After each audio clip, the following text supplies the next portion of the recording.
Okay, so if you know me, you know how big of a sports fan I really am. Basketball, football, baseball, UFC slash boxing, kind of in that order. So it's only right that I talk about sports. If you've seen any of my social pages, by the way, go follow my social pages. If you've seen them, you see that I say, I just talk. Culture, music, sports, business, I just talk. Right? So it's only right that I talk about sports, right? So with that said, let's go.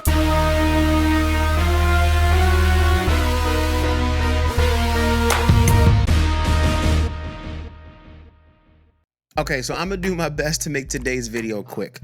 Really quickly, five narratives that I hate in professional basketball. Okay, so the first one is gonna be hard for people to hear because this is, yeah. My first one is that Michael Jordan had the perfect career.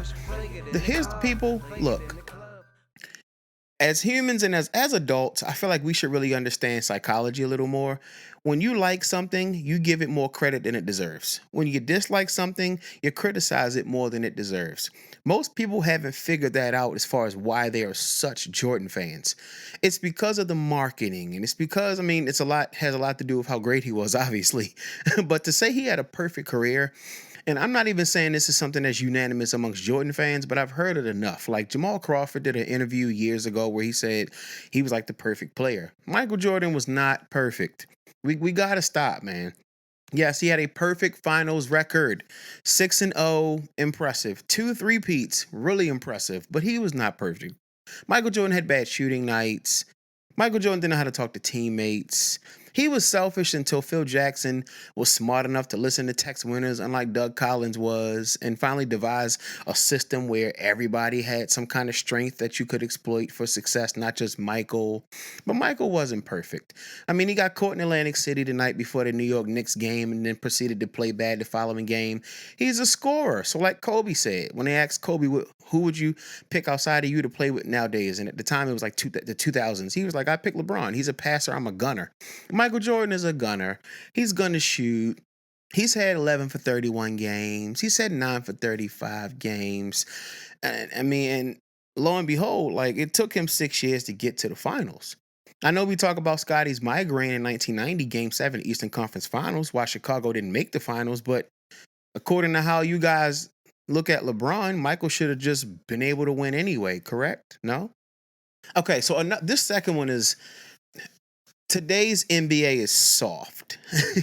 Okay, so here's the thing. Is the NBA less physical than it was? I think we all can agree it's less physical, sure. But to say it's soft, I don't think anybody who doesn't play can make that kind of claim. You don't know how physical it is. Do you understand that your human brain can lie to you and you can literally remember an event different than it happened? That literally happens. People will literally be like, they hit me. And, if there's a video camera, they play the tape back and it wasn't even like a swing. And you'll be like, oh, well, that's what I thought happened. We can remember things different than they happen. I don't think people will realize this as you tie it to sports. So, because in the 80s, they didn't have flagrant fouls. All they had was like fines. So if you jump and elbowed somebody, you got fined later. But again, Randy Moss once famously said, I'm making millions of dollars. What is 25,000 to me? In other words, to hell with this little penalty. You know what I'm saying? So was the 80s more physical? Sure. More physicality was allowed by the rules. But until you step on that court, you can't say if it is or isn't physical today. You know what I mean? Hand checking was something you could do on defense. And David West did an interview about this when he talked about why he thinks LeBron is the GOAT. He was saying they had to take hand checking out the league because nowadays they're bigger and more athletic and stronger. You think about your bigs, and like Michael Jordan was 6'6", 190 for most of his career. And then as the 90s kind of closed, he kind of started putting on more weight and building up his body to deal with Detroit. But the point is, he's 6'6", 190. Michael was a hellacious wing defender. Do you really think he could guard LeBron? LeBron's 6'9", 250, and that's now. He was at 275 at one point in his career and was a downhill wing. And people don't even talk about LeBron's speed. Like, I think it was Richard Hamilton that did a video. You can find it on YouTube where he was like, I don't think people respect LeBron's speed enough. This guy is huge.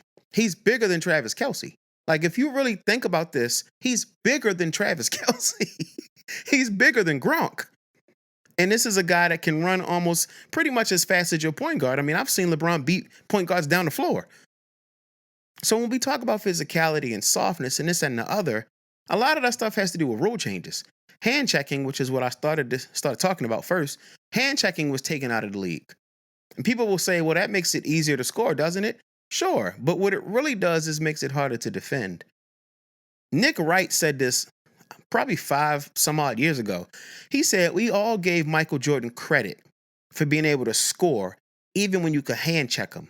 But we never thought about the fact that a part of Michael's reputation as an excellent defender is because on defense, he was able to hand check. Something to think about. It's not necessarily soft. The rules have changed. Think about it. The world is a lot more angry. If you allow guys to be as physical now as they were in the 80s, you might have a shooting in the locker room. I mean, that happened. Like Gilbert Arenas, didn't he take the gun and put it in the locker room? That was 20 years ago. Think about where things would be now. So you kind of had to, same way that WWF turned WWE, once the Attitude Era was over, you had to take the violence and the blood. You got to make it family friendly. It's just kind of how you have to go forward for business. So the league changed the rules. That doesn't make the game softer, number one. Number two, if you watch some of these replays, LeBron is barreling into some of these guys. It's still physical. Don't trip. Okay, this one's going to be interesting. This is one I don't think people realize as a narrative. And I'm a LeBron fan, Spurs fan. The 07 Cavs were just lucky to be there. The reason I say this is a narrative is because we see narratives that benefit LeBron. We see narratives that go against LeBron. Fine. I think there are more narratives that go against him, but I have one more to throw in the hat. What if the whole, you know where you were just lucky to be there. We don't even care that you lost. What if that's a narrative that benefits LeBron? I say that because, check this out. The Spurs were a defensive juggernaut. We knew that. And LeBron didn't really have a sidekick on that team. We also knew that. But LeBron himself didn't play great. By this point in his career, he was already 27 points on 47% shooting. In that finals, he was 22 points on 36. So he himself, in a way, kind of failed a little bit. This was the first time you could really see he still needed work on his offensive game, which materialized really bad 4 years later against Dallas, which is when he really started to work on his game. But the truth of the matter is, if you watch that series, he made some spectacular plays, which is why I started watching him. Because at that point, I wasn't a LeBron fan. I was a Spurs fan. And I was like, man, get that chosen king next Mike, get him out of here. And we got him out of there. 4 games, right? But he made enough good plays that I went, maybe he's not terrible. I'll watch him. And I watched him after that. And I've been a LeBron fan since. So I've been a LeBron fan since 2007. But I think about that. Yes, a sidekick would have helped. Because sometimes your number one guy isn't playing well.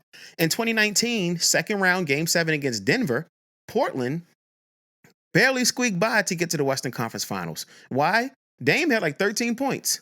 CJ McCollum had 37. Sometimes your number 2 guy does give you the lift you need because the number 1 guy is still human, right? But what if LeBron is benefiting from the fact of people didn't expect much anyway? Okay. So I probably should have made number 4, number 5, but I'm going to go ahead and just dive into number 4. LeBron isn't clutch. When people tell me LeBron isn't clutch, my first inclination is, I'm not sure you understand what clutch means. Like sometimes I think people think being clutch means hitting difficult shots at like a crazy time in the game. And I say that because you see people hit full court shots. They need a 3-pointer. They chuck it up at the end of the, shot clock expires. And they chuck it up. Oh, good. And they win the game. Yeah, that's a form of clutch. But clutch is simply defined as my team needs me, I deliver. Which is why Scottie Pippen eventually made that slogan, the mailman doesn't deliver on Sundays, because Karl Malone didn't deliver. But have we really thought about all of the times LeBron has literally been the only reason his team was either there or they won? Game 7, 35-15-9 against Boston in 2018, or, Game 6, 30-12-10 against San Antonio, including a 3 in this 2013 finals in Game 6, including a 3 that made Ray Allen's 3 even matter. Do we even think about that? Or do we just go, he wasn't the one that hit the shot? And don't get me wrong, I do think in a certain manner, Ray Allen did save LeBron's career. He saved his legacy. Because if Miami goes down 0-2 in the finals, none of us are paying attention anymore. So that shot was big. But why doesn't anybody give him credit for the 16 points in the fourth, which led to comeback, and the three-pointer included in that 16 points, which is literally the reason Ray Allen's three even mattered? If LeBron doesn't make that three, it's still 95-92 San Antonio, and we take home another trophy.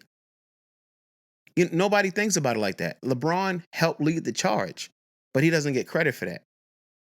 I just find that kind of stuff odd. Or, against Orlando in 2009, LeBron choked. We were supposed to get LeBron versus Kobe.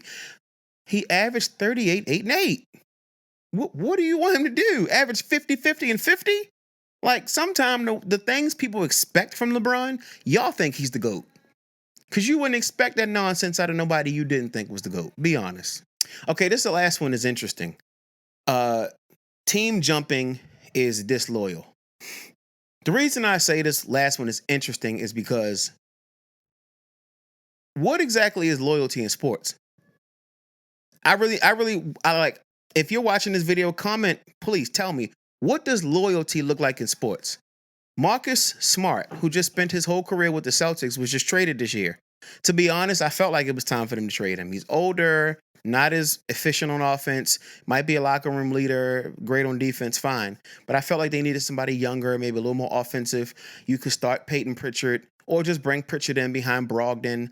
You have some guys that can kind of fill in that. You don't need him anymore. So I understand why Boston got rid of him, because I also, too, thought it's about time. But to Marcus Smart's point and credit, he said, my girl, like my fiance is the one that told me I was traded. I didn't even know. And I just think that's tacky. Like, when a guy's been with your franchise that long, you can't call him in and sit at the table and say, hey, man, we love you. Look, this is the direction we're going to go in. Like, give the guy some decent damn respect. You just trade him and don't say anything. This is a guy that was there, 7, 8 years of his first 8 years of his career? And even Marcus Smart was like, this is the reason why I don't necessarily, in this sense, criticize guys like LeBron and KD. Because the moment that you no longer mean anything to the team, you're beans. You're out the door. But if a player decides, screw the franchise, I'm going to build what I want to build, all of a sudden he's disloyal. Oh, that's just team hopping and just disloyal. Well, you don't think the franchise is disloyal too? The franchise is loyal to that almighty dollar. So why can't LeBron? Or people will say LeBron should take a pay cut. Why? Billionaires don't give pay cuts. Skip once said, well, you're cutting off your nose to spite your face. No, I'm getting what I deserve. Because while I take a pay cut to help the team, players make way more sacrifices than franchises. Do y'all realize that? I'm in the gym every day. I'm exercising every day.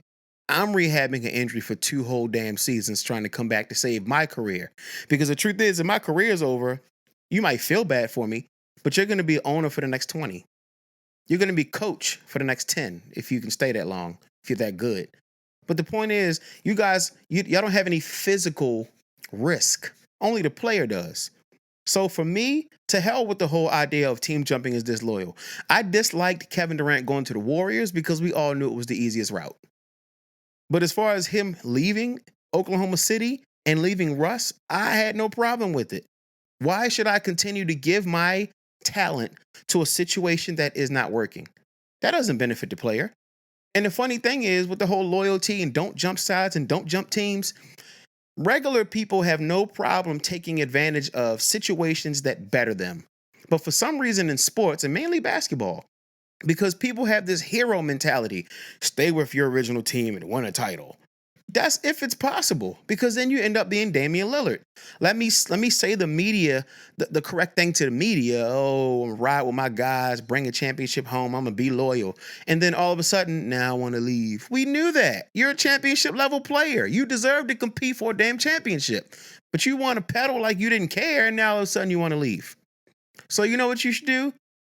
Like I always tell people, Steph impacted basketball on the court more than LeBron in this era. LeBron really impacted basketball off the court. We are the prize. We are the bag, not the franchise. Get your money, get your championship ring. Go play where you want to.